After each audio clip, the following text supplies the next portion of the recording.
Herkese merhaba. Bu videomuzda güçlendirmelerin etkisini konuşacağız. Aslında gücün sayısal değeri pek önemli değil. Aldığınız tüm buffların etkisi önemli.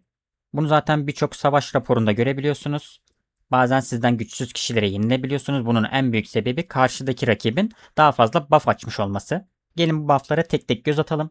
En önemli bufflarımızı dekorasyonlar üzerinde görüyoruz. Bu bufflar hasar azaltma, beceri hasarı artışı, kritik hasarı artışı gibi özellikler vermekte. Bildiğiniz üzere oyundaki en önemli faktörümüz saldırı. Oyundaki en önemli faktör saldırı olduğu için de rakibimizden gelen hasarı yani saldırıyı azaltmak için de bizim dekorasyon üzerinden özellikle hasar azaltma açmamız gerekmekte. Mesela 2026 dekorasyonu. Bu dekorasyon 3. seviyede bize hasar azaltma vermekte. Belki başka bir dekorasyonu 3 seviyeye çıkararak daha fazla güç kazanabiliriz. Fakat bu etkiyi kazanamayacağımız için bu kadar güçlü olamayacağız. Diyelim ki yeterince buff açtınız, yeterince hasar azaltma açtınız, gücünüz 54 milyon.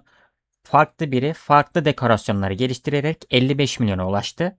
Fakat sizin açtığınız bufflar daha değerli olduğu için emin olun ki siz bu savaşı kazanabileceksiniz. Önceliklendirmelerinizi ekrandaki görüntülere bağlı yapabilirsiniz. Bu görüntülere de açıklamadaki ve yorumlardaki linklerden ulaşabilirsiniz. Sürekli derebeyinden gelen gücün gereksiz olduğunu, boş bir güç olduğunu söylüyoruz. Bunun sebebi herhangi bir buff açmamış olması. Size evet gerçekten belli bir miktarda can, belli miktarda savunma ve saldırı vermekte fakat herhangi bir buff vermediği için etkilerini gerçekten net olarak göremiyorsunuz. Birçok kişi birçok eksiği varken onlara odaklanmaktansa derebeyine odaklanıyor ve gereksiz güçler elde ediyor. Daha sonradan da daha güçsüz kişilere yenildiğinde şaşırıyorlar. Derebeyi yerine diğer önemli faktörleri, buff'ları geliştirmeniz daha önemli olacaktır. Bu dekorasyon olabilir, ekipman taslakları olabilir, yeni bir kale olabilir. Herhangi buff veren bir şeye öncelik vermeniz derebeyinden daha iyi olacaktır. Diyelim ki elinizde iki seçenek var. Biri derebeyini geliştirmek, diğeri ise ekipmanları geliştirmek. Derebeyi üzerinden diyelim ki 10 milyon güç kazanacaksınız. Ekipmanlar üzerinden de 5 milyon güç kazanacağınızı varsayalım. Buradaki tercihiniz direkt olarak ekipmanlar olmalı. Çünkü ekipmanlar üzerinden bufflar açabileceksiniz. Aradaki güç farkına fazla takılmayın. Ekipmanlar üzerinden yeterince bufflar açabileceğiniz için bu durum rakibi de engelleyecek. O yüzden gereksiz güçtense bufflara yönelik geliştirmeler yapmanız sizin açınızdan daha iyi olacaktır. Tabi ekipmanları geliştirirken de rastgele geliştirmeler yapmamanız gerekiyor. Onlarda da bufflara yönelik geliştirmeler yapmanız gerekiyor. O yüzden gelin ekipmanlara göz atalım.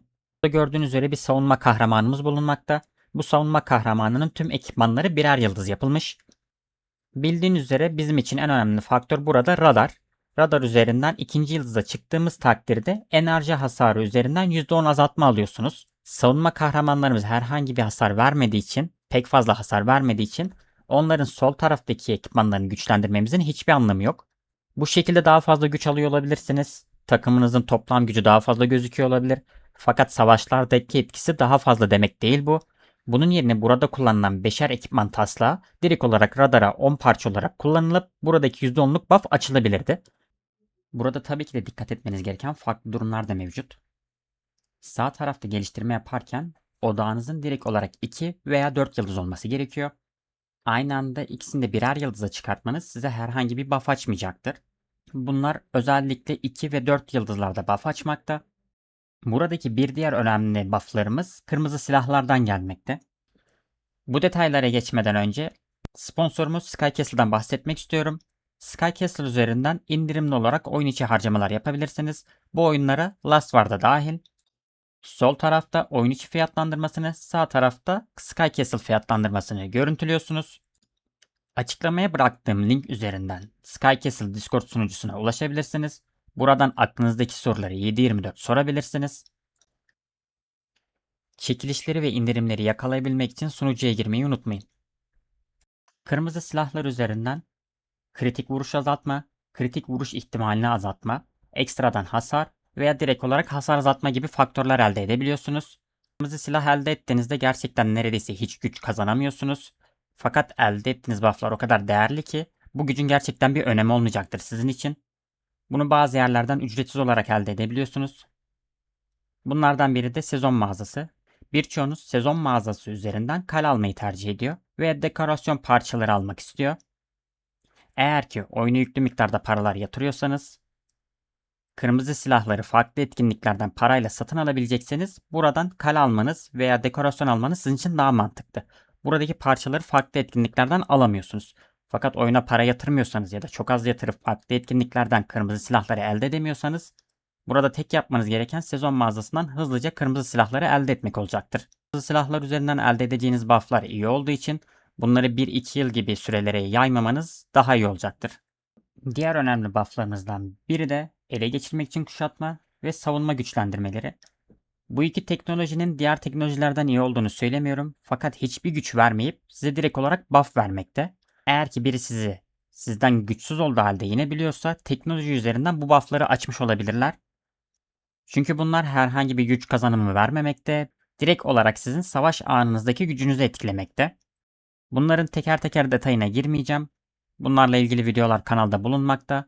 O videoları da açıklamaya bırakacağım. Direkt olarak o videolara ulaşabilirsiniz. Ve kaleler güzel bufflar vermekte. Donatılmış özelliklerde direkt olarak kahraman saldırısını %5 olarak arttırabiliyorsunuz. Bu kaleleri kullanmasanız bile stokta tutulan özelliklerden kahraman saldırısını %5, kahraman savunmasını %5 olarak arttırabiliyorsunuz. Tabi bu özellikler sürpriz tavşan için geçerli. Diğer kalelerde farklı özellikler olabiliyor. Stokta tutulan özellik demek bu kaleyi kullanmasanız bile bu özellikleri alabileceğiniz anlamına geliyor. Mesela bu özellik piramit üstünde bulunmamakta. Eğer ki boşu boşuna piramit kalesine harcama yaparsanız bunu kullanmadığınız takdirde herhangi bir buff açamayacağınız anlamına geliyor. O yüzden harcamalar yaparken kanaldaki rehber videolara göz atmanızı tavsiye ediyorum. Burada çok fazla detaylara girmeyeceğim. Özel efektler üzerinden de bufflar kazanabiliyorsunuz. Kullanmasanız bile stokta tutulan özelliklerden ekstradan bufflar alacaksınız. Burada aynı şekilde çerçeveler üzerinden de stokta tutulan özelliklerden ekstradan bufflar kazanabiliyorsunuz. Bunları kullanmadan bile stokta tutulan özelliklerden bu buffları alabileceğiniz için daha fazla çerçevenizin olması, daha fazla özel efektinizin olması size bir zarar vermeyecektir. Birden fazla olduğunda birinci kadar belki de güç kazanamıyorsunuzdur. Fakat bunların ekstradan size buff kazandırması gerçekten iyi.